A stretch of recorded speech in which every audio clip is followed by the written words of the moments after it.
matan por gordos, a otros por liberales, pero eso que importa, bueno, entonces ¿qué es lo que vale?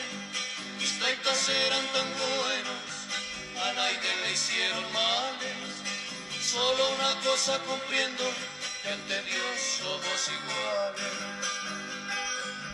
Un saludo muy cordial a todos los que nos escuchan en este momento. Es un placer para mí su sintonía y espero disfruten de este episodio. Como bien escucharon en El Bambuco, a quien engaña es abuelo, de Silva y Villalba, el día de hoy hablaremos de los ires y venires, vueltas y revueltas de esta, nuestra historia patria. Siendo así, los invito a que escuchemos un segundo aparte de esta bella composición y así empecemos con una nota musical.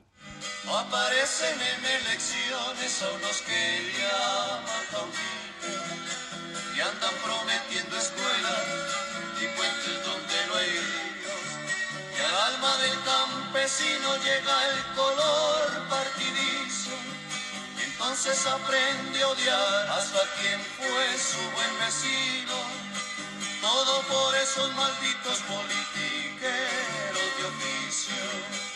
Hoy les contaremos la historia de cómo aquellos políticos llevaron al campesino a odiar hasta su buen vecino. Cómo el miedo y los intereses político-económicos llevaron a la represión a través de una reforma constitucional algo olvidada en nuestros días, pero que moldeó el panorama del poder en la segunda mitad del siglo XX.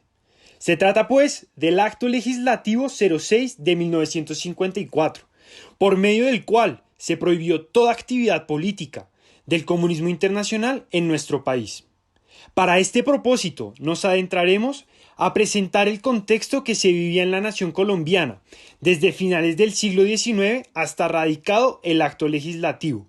Luego, los años que se vivieron posteriormente y algunas de las consecuencias que trajo esta reforma en la vida diaria de los colombianos.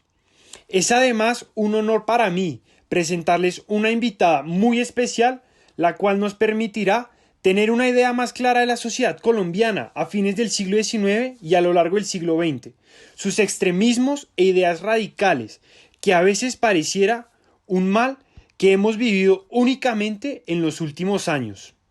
Es pues la doctora María Isabel Zapata, quien se graduó de Historia en la Pontificia Universidad Javeriana, obtuvo su título de maestría en Comunicación Social de la misma institución y es doctora de Historia en la Universidad Nacional, con una tesis magistral sobre la comparación entre México y Colombia en sus procesos de celebración del centenario de independencia de cada país. Bueno, Lucas, para mí es un honor estar aquí contigo acompañándote y conversando de estos temas tan interesantes para nosotros y claro está también para tu audiencia.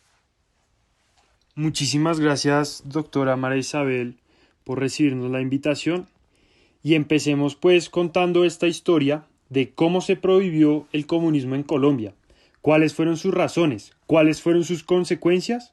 La ubicación temporal en la cual nos situaremos inicialmente será a finales de la década de los 80 del siglo XIX. El país acababa de salir de una cruenta guerra civil y se encaminaba a sobrellevar un proceso político conocido como la Regeneración, liderado por Rafael Núñez y Miguel Antonio Caro. Este movimiento tuvo como fin último el establecer de manera enfática un proyecto de país bajo la consigna del conservadurismo radical y la unión Estado-Iglesia. Doctora María Isabel, ¿cómo explicaría la regeneración a los oyentes que nos acompañan hoy?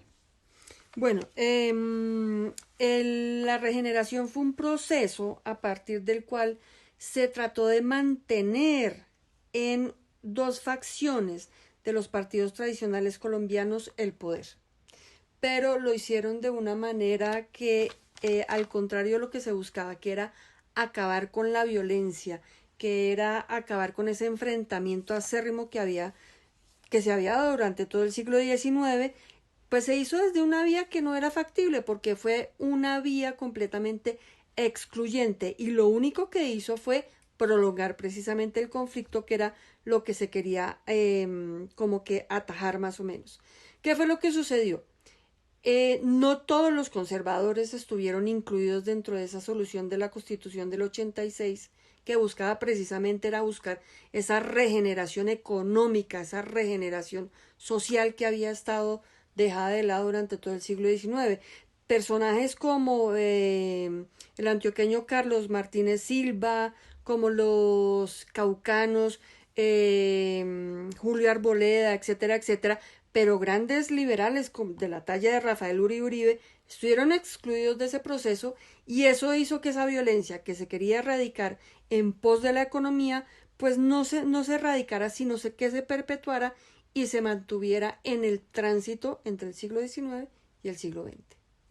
Sí, y es que además, si miramos una institución que se contempló en la Constitución del 86, que era la figura del estado de excepción consagrada en el artículo 121, pues vemos la naturaleza represiva de esta Constitución, ya que el estado de sitio lo que buscaba era darle amplias facultades legislativas al Ejecutivo, al presidente en este caso, y se podía muy fácilmente declarar con la firma de todos los ministros del gabinete presidencial por razones de conmoción del orden público, lo cual podía darse en momentos muy repetitivos debido a la situación de orden público que vivía la nación. Además de esto, Colombia es un país con unas fuertes convicciones políticas viscerales y había experimentado un repudio extremo hacia cualquier idea comunista en su imaginario común a raíz de la gran tradición católica. En clara evidencia, la encíclica papal Rerum Novarum, publicada en 1891, veía en la solución comunista o liberal al problema social como un claro peligro que debía ser reprimido de manera contundente. Esto debido a la individualización por parte de los liberales y el colectivismo sumado al ateísmo de los comunistas, razón por la cual advocaban por el derecho a la propiedad privada con una función social. Y es que es esta misma reacción radical contra dichos peligros que se ve evidenciada en la Ley 61 expedida en el año de 1888, 3 años antes de la publicación de Rerum Novarum, la cual afirma que toda actividad subversiva o revolucionaria será perseguida en defensa del orden público. Esta, aunque no estaba expresamente en contraposición del comunismo, tácitamente sienta las bases para prevenir cualquier brote de este en el suelo nacional. Podemos ver así cómo se iba construyendo un camino hacia la censura política a través de moralismos y en la defensa de la tradición cultural. En el contexto que vemos presentado de finales del siglo XIX y en la década de 1900, ¿por qué cree doctora María Isabel que se asumían posturas un tanto radicales? Para nosotros en situaciones contemporáneas no es muy fácil comprender ese tipo de circunstancias. La sociedad colombiana a finales del siglo XIX, comienzos del siglo XX, era una sociedad de privilegios, era una sociedad que estaba pasando de unos estamentos fuertemente afianzados en sus grupos sociales a una sociedad capitalista basada en clases sociales donde la movilidad es muy fácil y muy abierta. Entonces, en ese sentido, todavía había situaciones de mucha defensa del honor, de la defensa de esos privilegios que estaban dados por pertenecer a una casta, por pertenecer a una raza, y eso hacía pues que entonces se fusionaran muchos conflictos, y por eso era tan radical el enfrentamiento, y se trataba de solucionar pues desde el control de los entes políticos y las instituciones del Estado. En total acuerdo, y es que además si lo vemos desde un punto de vista económico, pues en Colombia se debe afirmar que el problema agrario se ha vivido desde tiempos coloniales, en el cual unos pocos son dueños de la mayoría de las tierras, y este ha sido un incentivo, toca decirlo, es que hay que decirlo, para que se generen nichos de ideas de cambio, tales como los principios comunistas y en algunos casos las ideas liberales. Pero como nos acontece en este momento, pues los ideales comunistas llegaron al país desde muy temprano, debido a los jóvenes de mitades del siglo XIX que eran adinerados de tendencia liberal y que iban a Europa y regresaban con tales ideologías comunistas en mente. Pero no fue hasta entrado el siglo XX, con el incremento de una población obrera en Colombia y sucedida la Revolución Rusa, que algún tipo de comunismo político empezó a ser notorio en el panorama. En busca de una mayor representación y la protección de sus intereses, se creó el Partido Obrero en 1910, lo cual tuvo una respuesta inmediata de la Iglesia y fue la creación de la Acción Social para disuadir a los obreros de tales ideas socialistas. Luego, en 1919 se volvió a fundar el Partido Obrero y para 1921 se fundó el Partido Socialista Revolucionario, que apoyó la candidatura liberal de Benjamín Herrera. Ya para 1928, este Partido Socialista Revolucionario fue recibido en la Internacional Comunista, organización radicada en la Unión Soviética, que buscaba la propagación mundial del comunismo y el terror de todo establecimiento occidentalista. Esto claramente encendió las alarmas del gobierno conservador, que también se vio atafagado al realizar otro intento de sofocamiento al accionar político comunista apoyado por este mismo partido. De este accionar político del cual hablo es pues la masacre de las bananeras, suceso realmente trágico en nuestra memoria colectiva y el cual es de suma importancia. Ya bien entradas las huelgas en las poblaciones de Ciénaga y Fundación, debido a los malos tratos y condiciones desfavorables de los trabajadores por parte de la United Fruit Company, el gobierno de Miguel Abadía Méndez buscó atajar cualquier intento de insurrección. Y es por eso que se expide la ley heroica, que prohibía cualquier desconocimiento a la propiedad privada y el fomento de la lucha de clases haciendo uso del estado de sitio. Sumado a estos precedentes, se da la publicación de la encíclica papal Quadragésimo Anno, publicada en 1931, que reiteraba las ideas de la Rerum Novarum, y es así como vemos este corte confesional que ha vivido Colombia durante todos sus años y como muchas veces ha traído implicaciones a la vida política nacional. Por eso le pregunto, doctora, ¿qué análisis hace alrededor del problema social que se vivía con una sociedad cada vez más obrera y la respuesta que llegaba a tener el Estado en estas expresiones? Bueno, es algo bien complejo porque como habíamos ya comentado, toda la discusión política y la violencia que se había dado durante el siglo XIX, pues estaba precisamente en si cambiaban las instituciones o no se cambiaban a la hora de solucionar todo este tipo de conflictos. Claramente Colombia optó por no cambiarlas y por centrarse en que era la Iglesia Católica una de esas que sostenía esa paz y esa armonía dentro de la sociedad. Pero lo que tú has dicho, llega la modernización, genera estos cambios sociales, aparece este grupo de obreros tan grandes, con tantas disposiciones a no su favor, y hace que no existiera una institución acorde para solucionar esos problemas. Entonces, en ese sentido, el Estado colombiano todavía seguía con una visión paternalista, inventándose asociaciones de apoyo mutuo desde los mismos dueños de las empresas. La Iglesia Católica, tú sabes que en una de las zonas antioqueñas, en Medellín, en Bello, Antioquia, en donde estaban estas empresas, Fabricato, Coltejer, etcétera, etcétera, crearon unas organizaciones para guardar y para cuidar moralmente a todas estas obreras de estas empresas. Entonces, en ese sentido, era una solución de los gobiernos conservadores un poco no acorde con las circunstancias de la modernización del momento. Y eso pues llegó a que esa polarización social se diera cada vez más fuerte y estos conservadores no tuvieran una forma muy contemporánea para solucionar el asunto. Y por eso en la década del 30 pues se acaba la hegemonía conservadora. Claro, y es que es notorio que este tipo de atrasos conlleve a una pérdida de elecciones como se da en 1930. Y es que también este tipo de leyes lo que iba generando eran unos precedentes legales los cuales le dieran cabida tanto al uso de un estado de sitio como facultad legislativa, pues lo usaban porque sí, porque no y porque tal vez, como la prohibición del comunismo en su totalidad.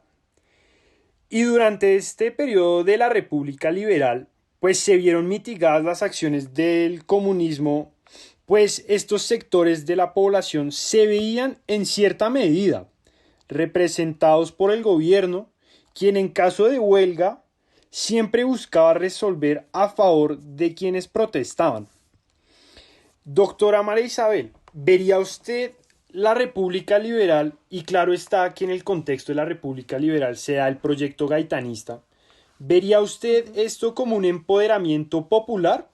Y ahora bien, ¿cree que esto pudo generar temor en algunos sectores por la amenaza comunista, teniendo en cuenta el contexto de la época?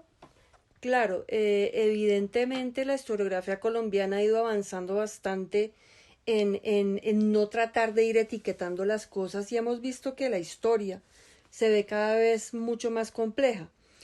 Claramente nos hemos dado cuenta y lo hemos estado conversando aquí en esta charla tan amena, y es que no todos los liberales son iguales y los conservadores así también lo veían. Entonces, en ese sentido, debemos tener en cuenta que la República Liberal se funda con Enrique Olaya Herrera.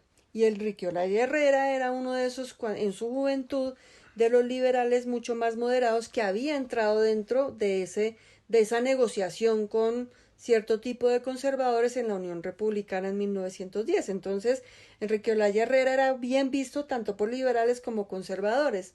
Luego, pues va entrando Eduardo Santos, pero ya después va llegando López Pumarejo con su revolución en Mancha. Entonces, no vamos a ver a todos los liberales y a toda la República Liberal de la misma manera y no van a generar la misma angustia. Pero además, cuando ya llega Gaitán a ser el presidente del Partido Liberal, la cosa se pone mucho más compleja, porque Gaitán manejaba un discurso muy demagógico, muy beligerante.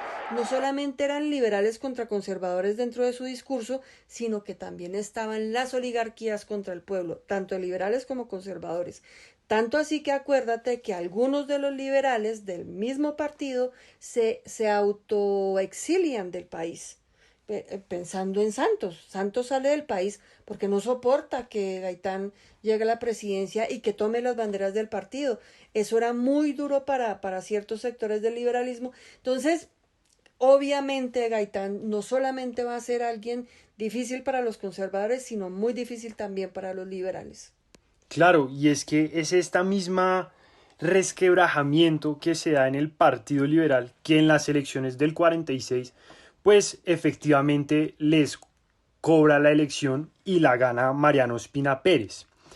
Y ya entrado el gobierno de Mariano Ospina Pérez, luego de que se da el asesinato de Gaitán, es que se empiezan a subir estos ánimos en ambos sectores. Llegaron incluso a haber alzamientos populares afuera de Bogotá, afuera del Bogotazo, en los cuales se instalan por parte de comunistas, juntas revolucionarias, como lo fue el caso de Barranca Bermeja. Entonces podemos ver un país bastante convulsionado por este tema de la guerra partidista, y esto lleva a una represión gubernamental por parte del gobierno de Mariano Ospina Pérez, quien el 9 de noviembre de 1949 declara el estado de sitio en el territorio nacional y bajo esta figura cierra el Congreso, censura la prensa y prohíbe toda manifestación pública. Esta situación también se mantiene con la posesión de Laureano Gómez. Este señor buscaba la homogenización del pensamiento nacional a partir del hostigamiento y la persecución a liberales, acusando a cualquier protesta de conspiración por parte del comunismo internacional para usurpar ilegítimamente el poder. Además, pues también tenemos que tener en cuenta que bajo la figura de estado de sitio, cualquier manifestación pública era ilegal y por lo tanto reprimida, mostrando así un panorama bastante excluyente a cualquier tipo de demostración política que no fuera conservadora, puesto que tanto comunistas como liberales se veían perseguidos en estas épocas. Y es por esto que en este proyecto de homogenización del territorio nacional, Laureano Gómez establece una Asamblea Nacional Constituyente con la cual pueda desarrollar su proyecto. Y este mismo establecimiento de homogenización de la sociedad lleva a la creación de guerrillas liberales y algunas comunistas, las cuales se autodenominaban autodefensas campesinas. Revisando pues los gobiernos conservadores de Ospina y de Gómez, el surgimiento de la violencia partidista y la respuesta campesina, y en aras de adentrarnos en el siguiente momento histórico, doctora María Isabel, ¿cómo explicaría usted que todo este contexto llevase a la subida de Rojas Pinilla? La violencia estaba llegando a unos extremos absurdos, pues todos sabemos y la historiografía colombiana lo ha demostrado. La violencia no aparece de la noche a la mañana con la muerte de Jorge Eliezer Gaitán. El 9 de abril del 48 no aparece la violencia bipartidista. Claramente el campo colombiano y la región, las regiones estaban viviendo esta violencia desde que precisamente los liberales llegan de nuevo al poder en la década del 30. Ellos pues habían estado contenidos desde la época de finales del 19 hasta precisamente la década de los 30, no habían podido llegar al poder, entonces estaban como que con esas ansias y tan pronto llegan, hay lugares, específicamente Caldas y algunas regiones por el estilo, empiezan a tener estas actitudes de violencia desde los liberales hacia los conservadores. Hay que tener en claro una cosa, nosotros hoy en día vemos los poderes locales elegidos por sus ciudadanos, gobernadores, alcaldes, pero en esta época el gobierno nombraba. Entonces el Partido Liberal empieza a nombrar en estos lugares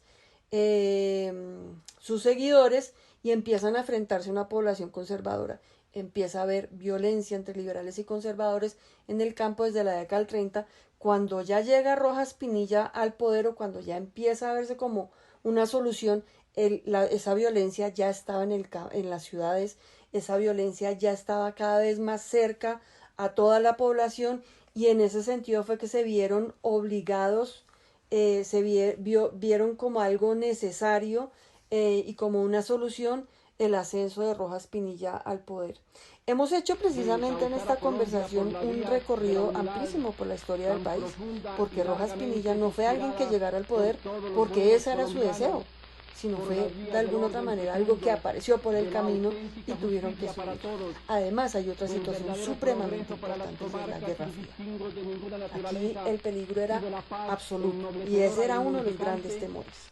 Claro, y es que teniendo en cuenta el peligro rojo de la Guerra Fría, pues tenemos que entender que en ese momento cualquier idea que sonara a comunista era ya pues inminente el derrocamiento de lo establecido, digámoslo así. Y siguiendo con la idea, ya establecido este gobierno rojista, se implementa en aras de una pacificación nacional, una amnistía para todos los sublevados, y se desmovilizaron, aunque no en su totalidad dichas autodefensas. Pues aunque con la subida al poder de un régimen militar que buscaba apaciguar las pasiones partidistas, los sublevados no encontraban real garantía en un dirigente abiertamente conservador y represivo, que podía legislar a su antojo a través del artículo 121 de la Constitución, el cual preveía el estado de sitio. Al mantenerse un sector del campesinado en sublevación, Rojas Pinilla utiliza la Asamblea Nacional Constituyente que estableció Laureano, la cual en el momento era presidida por Mariano Ospina Pérez, y radica el Acto Legislativo 06 de 1954. por medio del cual se prohibió toda, óigase bien, toda actividad política comunista. Dicho acto legislativo se vio posteriormente reglamentado en 1956 a través del decreto 434. Doctora María Isabel, ¿cómo describiría la dictadura militar de Rojas para nuestros oyentes? Bueno, pues es algo muy complejo porque incluso en la historiografía se comenta que no es tal dictadura, porque como tú mismo lo has dicho y como pues hemos visto, hubo una conciliación entre las élites que estaban en el poder y lo vieron a él como una solución para evitar el caos en el país. Entonces, de alguna otra manera, como que esos grupos hegemónicos del país estuvieron de acuerdo en que él ascendiera. Y cuando ya no les sirvió, cuando vieron que se estaba saliendo de las manos, pues efectivamente lo tumbaron. Pero sí, claramente su gobierno fue un asunto modernizador, fue muy hábil para manejar los medios de comunicación, pues crea la televisión en el país, tiene una oficina de propaganda muy hábil, consigue muchos adeptos y empieza a utilizar eso para comenzar como a crear una tercera fuerza. Ese fue el grandísimo peligro que representó también Rojas Pinilla para el statu quo del país.